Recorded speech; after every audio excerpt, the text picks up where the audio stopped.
Hi, good morning to all. Today we are going to see about application of torque, gear, seesaw, steering wheel and principle of moments. Dear students, listen for the explanation of gear.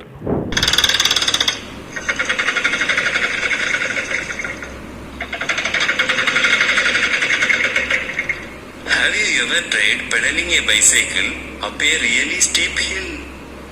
You would find pedaling is much more difficult in steep hill. What happens if the gear of the bicycle changes? Let us learn from this video. Gear is just a wheel with teeth. To do any work, you need at least two gears with their teeth fitting into each other. Because of the teeth fit each other, when we turn one gear, the other one turns too. Consider two gear A and B. A is small and B is big.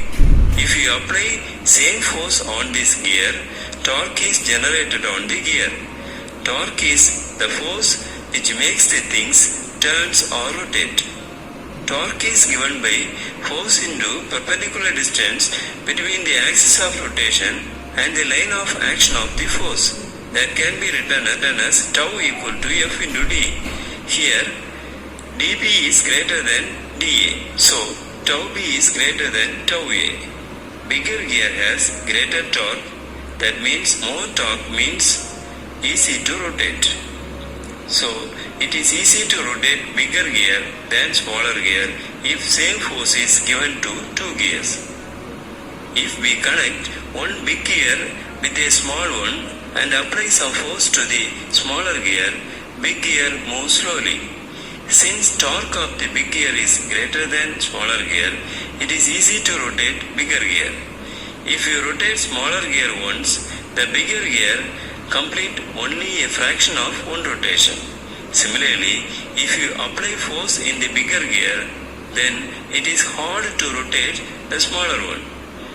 But when the bigger gear complete one rotation, the smaller one complete two or three rotations. So, even though it is difficult to rotate, the speed is greater for smaller gear. Therefore, by using here, we can transfer kinetic energy from one gear to another, we can change the speed of the gear, and we can change the direction of the gear. Now come to our problem. While climbing mountain, by shifting into lower gear, you can make it up a lot easier. When you are in lower gear, the wheel only turns a short distance, but it is easy to rotate with bigger gear. So, with less force, we can ride for longer distance.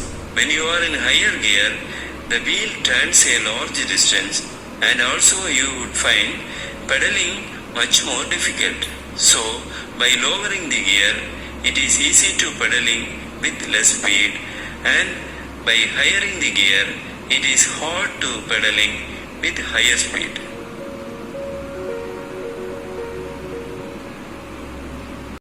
Seesaw we have played in the park.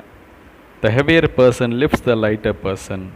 By changing the pivot point fulcrum, the line of action of force decreases.